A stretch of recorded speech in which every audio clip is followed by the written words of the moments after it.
Assalamualaikum warahmatullahi wabarakatuh. Perkenalkan, kami dari kelompok 8 yang beranggotakan Apriani Maratu Soleha, Dea Amelia Febriandi, dan Evi Wijayanti.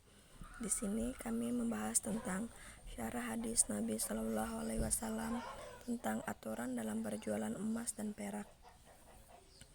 Pengertian jual beli.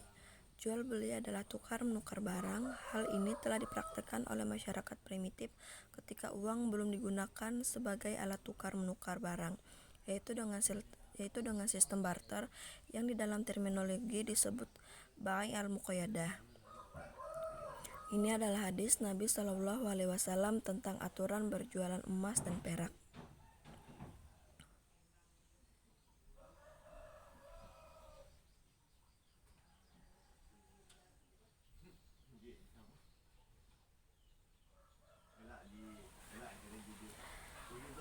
Arti dari hadis tersebut adalah dari Nafi radhiyallahu anha, ia berkata, aku dan Ibnu Umar radhiyallahu anha pergi menemui Abu Sa'id radhiyallahu anha. Lalu ia bercerita kepada kami bahwa Rasulullah Shallallahu Alaihi Wasallam bersabda.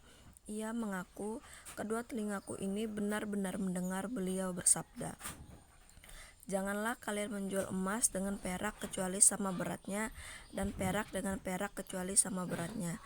Sebagian tidak dilebihkan atas sebagian yang lain. Dan janganlah kalian menjual dari jenis tersebut antara yang belum ada dengan yang tunai, atau menjualnya secara tempo. Hadis riwayat At-Tirmizi. Ada pula hadis yang diriwayatkan oleh Umar bin Khattab radhiyallahu anha bahwa Rasulullah Shallallahu Alaihi Wasallam bersabda, janganlah kalian menjual emas dengan emas kecuali seimbang kadarnya. Janganlah kalian menambahkan salah satu barang terhadap yang lainnya.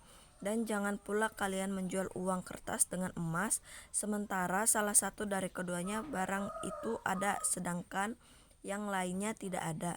Jika dia memintamu untuk menunda waktu hanya sekedar masuk ke dalam rumahnya, maka janganlah kamu menunggunya. Sungguh aku khawatir akan terjadi riba di antara kalian. Hadis riwayat Maliki. Dapat disimpulkan bahwa pengharaman jual beli emas dengan perak atau sebaliknya, serta kerusakannya jika tidak dilakukan pembayaran secara kontan di antara penjual dan pembeli sebelum berpisah dari tempat akad, inilah yang disebut musyarafah.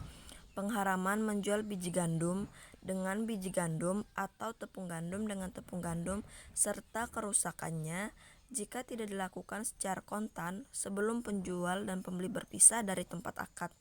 Yang ketiga, keabsahan akad jika dilakukan pembayaran secara kontan dalam musyarafah atau jual beli biji gandum dengan biji gandum atau tepung gandum dengan tepung gandum di tempat akad. Yang dimaksud tempat akad ialah tempat berjual beli dan bertransaksi, baik keduanya sama-sama duduk atau sambil berjalan atau sambil berkendara. Sedangkan yang dimaksud berpisah ialah apapun yang menurut kebiasaan dianggap sebagai perpisahan di antara manusia. Para ulama membatasi barang-barang yang diperbolehkan untuk diperjualbelikan secara kredit atau membayar tidak kontan.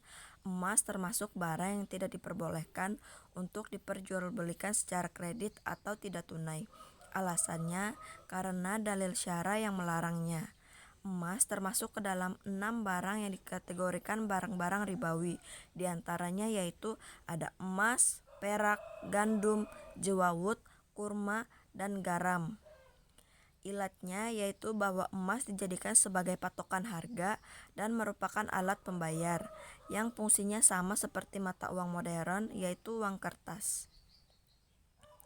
Imam Syafi'i berpendapat bahwa menjual emas dan perak atau lain jenis dengan berbeda lebih banyak adalah boleh. Tetapi jika sejenis emas dengan emas tidak diperbolehkan, dengan kata lain termasuk ke dalam kegiatan riba. Sedangkan Imam Syafi'i mensyaratkan agar tidak ada riba, yaitu sepadan, sama timbangannya, takarannya, dan lainnya. spontan dan bisa diserah terimakan, dan mereka sepakat bahwa jual beli mata uang harus dengan syarat tunai, tetapi mereka berbeda pendapat tentang waktu yang membatasinya.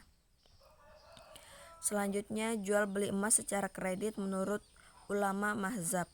Jual beli secara kredit atau tidak tunai adalah cara menjual atau membeli barang dengan pembayaran tidak tunai atau pembayaran ditangguhkan atau diangsur. Jual beli ini termasuk jual beli yang diperbolehkan. Terdapat perbedaan pendapat antara ulama mazhab yang empat, yaitu mazhab Hanafi, mazhab Maliki, mazhab Syafi'i, dan mazhab Hambali, dengan fatwa yang dikeluarkan oleh Dewan Syariah Nasional Majelis Ulama Indonesia atau DSN MUI mengenai jual beli emas secara kredit atau tidak tunai. Para ulama mazhab berpendapat bahwa jual beli emas secara kredit diharamkan dengan alasan bahwa emas termasuk ke dalam 6 barang ribawi menurut dalil syara. Ilatnya yaitu karena emas dijadikan sebagai patokan harga dan merupakan alat pembayar. Sekian materi yang dapat kami sampaikan, semoga bermanfaat. Wassalamualaikum warahmatullahi wabarakatuh.